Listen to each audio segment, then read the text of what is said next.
বন্ধুরা, তো অনেক দিন বাদ ভিডিও নিয়ে আসছি। তো আমি এই মুহূর্তে রয়েছি জুহি ক্যাবিনেট সেন্টারে। দেখতে পাচ্ছ নতুন আপডেট আসছে, বেরিয়ে যাচ্ছে 3.15 আর 2 বেশ আরও কাজ চলছে। এগুলো 4.15।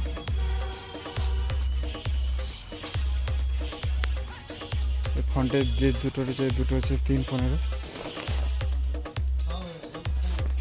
তো আরও কাজ চলছে, দেখাচ্ছি।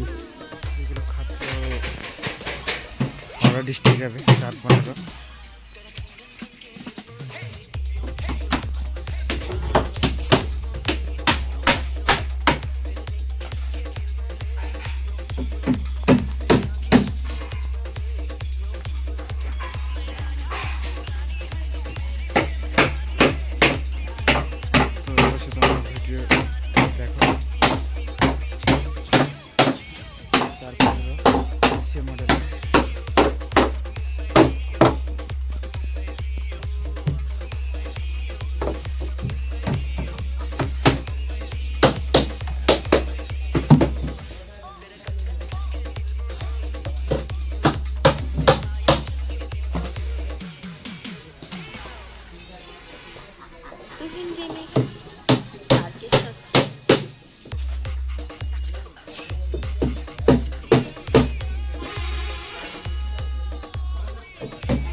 এই কালারটা বেশ এখন আপডেট চলছে, বেশ ট্রেন্ডিং চলছে। কালারটা খুব সুন্দর,